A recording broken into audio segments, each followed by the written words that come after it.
do so. You don't have to stand and reading of my scripture today. Let me announce. And preachers, I know that this is not hermeneutically correct. Let me announce my subject before I read my scripture. I want to talk about this morning overcoming the fear of failure. Overcoming, the fear of failure. Can I do some teaching today? Amen. Go with me to 1 Samuel. 1 Samuel. 1 Samuel. 1 Samuel. Go to the first chapter. And let me read it to you because I wanted to certainly let it marinate with you. Matter of fact, go to the table of contents. You know you ain't came to no Bible study. You know where to find it. Careful. 1 Samuel. Go with me to, I'm going to start at the first verse so you don't have to travel very far. On today. Let me read this to you on today. Now there was a certain man of Ramoth of Zophium of Mount Ephraim, and his name was Elkanah, the son of Jeroham, the son of Elihu, the son of Tohu, the son of Zu, and Ephrathite. And he had two wives. The name of the one was Hannah, and the name of the other Peninnah. And Peninnah had children, but Hannah had no children. And this man went up out of the city yearly to worship, to sacrifice unto the Lord of hosts, and to Shiloh. And the two sons, Eli, Hophni, and Phinehas, the priest of the Lord, were there. And when the time was that Elkanah offered, he gave Peninnah his wife to all her sons and her daughters in portion, but Hannah he gave a worthy portion, for he loved Hannah. But the Lord has shut up her womb, and her adversary also provoked her for to make her fret, because the Lord had shut up her womb. The word of the Lord is already blessed. Flowers fade, grass, but the word of our Lord shall stand forever. I want to talk about overcoming the fear of failure. You know, as much as I dialogue and preach at this particular destination on a weekly basis, I'm always in capacity with how many people still have a lot of fear about life and life battles. And with all the wonderful singing that has gone on and all of that we have done for Women's Month, I wanted to bring closure to this month by offering to many of you, especially the women that go to this particular branch of Zion, that at some point in your life, you got to break the chain of fear of failure. And some folk under my voice this morning, you are really straight struggling with going on because you have failed so many times. Wrong church. And it's dangerous when you fail. Fear has a way of overtaking you. When you dialogue and understand from a denotation the word fear for all of my educated folk in here is a noun. Fear is a distressing emotion aroused by, I think that some impeding danger is near. Some evil is on the way. Some pain is on the way. And whether the threat is real or imagined, the feeling or condition of being afraid is still in existence. And fear can hunt you. Matter of fact, fear can keep you stagnated. When you look at fear, fear is a concern or anxiety. There's a fear called of reverence awe, where you have fear of God. Fear, something that causes a feeling of dreadfulness, a feeling of apprehension, like when you are apprehensive about your health condition. Now, let me find somebody in here where you went to the doctor and he called you a couple of days later and you didn't answer the phone, but he left a message. Fear automatically sets in because you're wondering, what is he calling me for? And heaven forbid, have you ever seen how the fear begins to escalate when you call them back and you can't get the person that called you? Fear has a way of escalating into worry. Matter of fact, you start worrying about what did they want. Is everything all right? All I did was took a blood test. Is my blood tainted?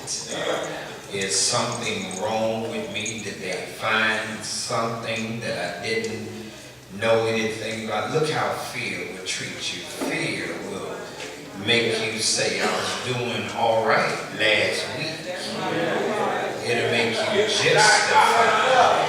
And you say all of a sudden they found something wrong. Stay with me for a moment. Fear. There are several different fears. Deacons, help me here. There's what you call the fear of close spaces. The big mama called it claustrophobia. I don't like getting on the elevator with a whole lot of folk. I like getting on the elevator with a few folk. If it's crowded, let it go down, go up, go wherever it's going. I'll wait until it empty out before. I don't like all them folk touching me like that. We squeezed in the elevator like sardines, and because y'all don't want folk that close. I ain't know since y'all looking at me strange.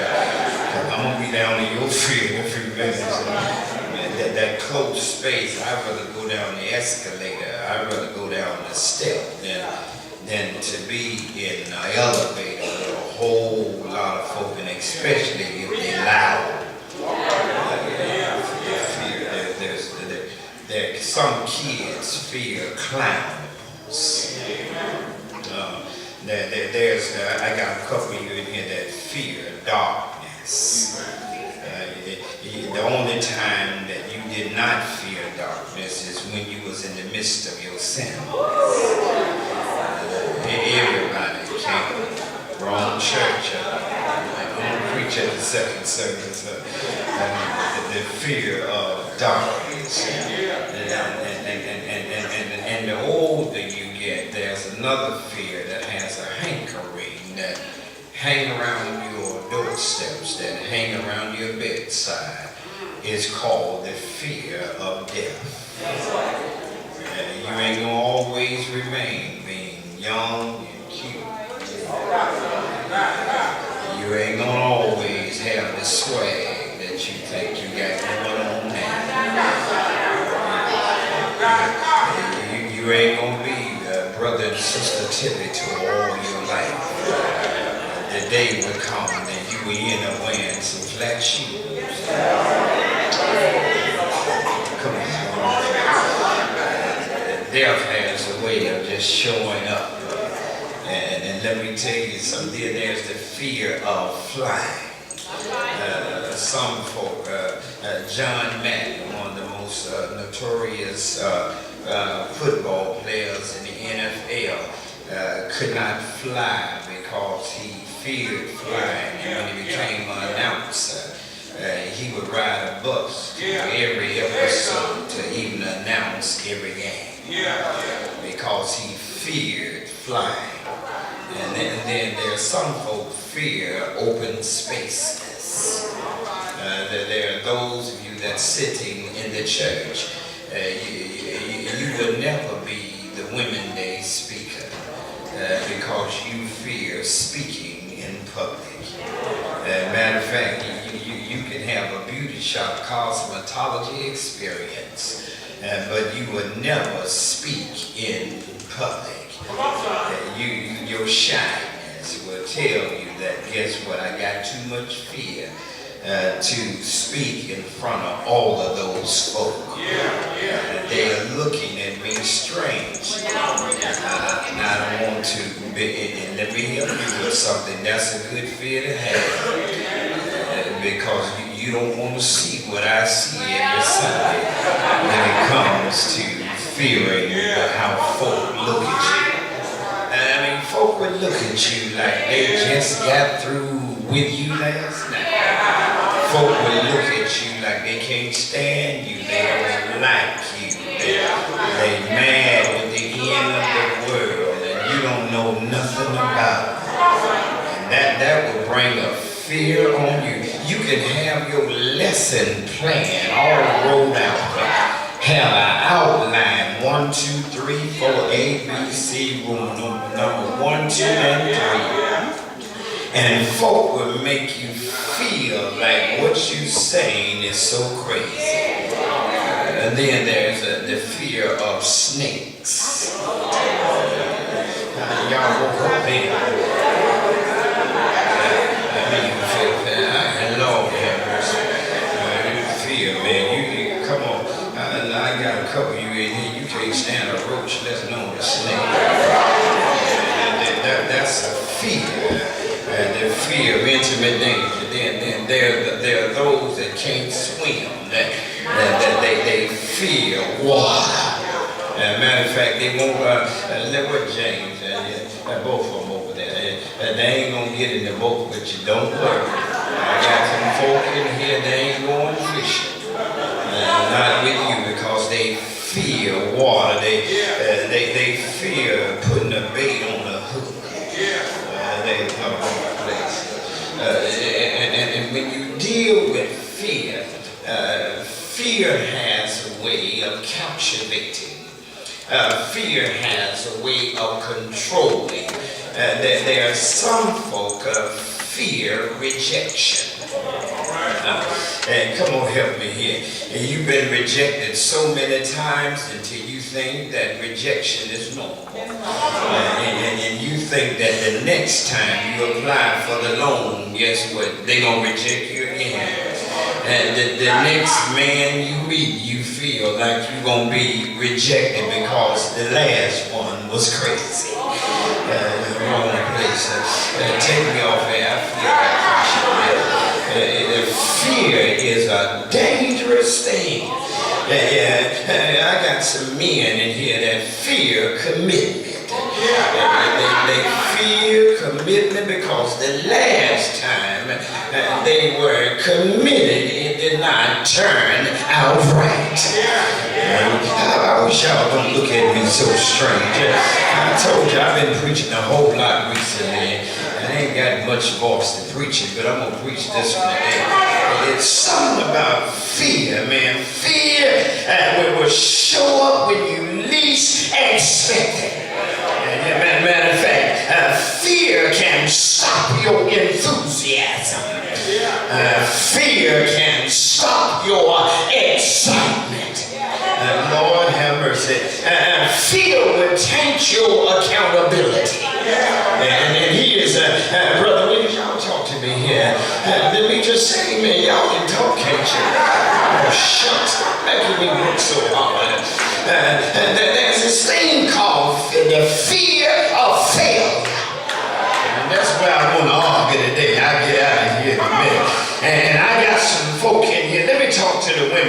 you here. I know you bumped your head last year. You bumped your head 5 years ago, man. And you messed up some stuff 10 years ago. But you can't let the fear of failure overtake you. I got some folk in here right now. You straight struggling with going forward because failure has been a part of your life. And anybody here wish that failure didn't show up? Yeah. Maybe wrong question. Let me just ask you this since y'all quiet. You ever failed before? Maybe I got the wrong church. Probably the preachers in the country where folk fail before, but these old city slickers here, guess what? Some of y'all act like you ain't never failed. You ain't never messed up here. Come on, help me here. And failure has a way, and sometimes they got a dollar sign on it because you pay for failure. Matter of fact, you pay in your emotions. You pay psychologically. You pay in so many ways. Let me get some of these preachers in here. They ever preached a message and failed in the midst of the message. They lying if they tell you they ain't did it. Guess what? They failed somewhere along the way sometime. Come on, I wish I had some help in here. You can study all night Saturday night and end up forgetting what you got Sunday morning. I need to find some folk in here that ever failed in singing a song. You knew the song, but ain't it funny how the words didn't show up? And y'all killing me. Let me go get it. You just forgot some stuff. You was getting ready to sing. You've been singing this song 20 years and all of a sudden that you can't remember that. Good God, you was in wrong place. I got some musicians if they tell the truth in here. They forget what note the song needs to be played in and playing another song in it, and the leader getting ready to sing something else. And don't you think that failure don't show up in different facets of your life? Y'all acting kind of dull in here. I need to get somebody in here that understands that failure is not final. Lord have mercy. Have I told you to get somebody to high five you? Hold on there. I'm on my way now. And I got some folk in here that's struggling with failure. Let me honest. I'm going to preach this. I got to go now, too. And the fear phase, my psychology friends would say, fear is called achyphobia. Achyphobia. Let me get my spelling bees in here. That's ATYCHIPHOBI. Achyphobia. Achyphobia is a phobia that is extreme, irrational fear. Extreme. I'm talking about when it's over and above. Matter of fact, phobia generally keeps us from enjoying some aspects of our life.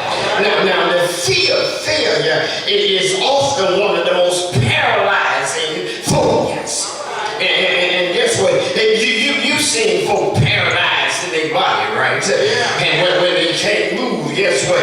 When you got this fear of failure, and guess what? You can be paralyzed from going further. Years ago, I used to teach an ABE GED class where adult basic education, and I would have some older folk that were 60 and 75 years old, and they had dropped out of school years ago. And one of the things that I enjoyed teaching them was they was learning how to read. And one of the things that you have to discover when you're teaching ABE, GED, you must understand that a lot of folks that can't read well is because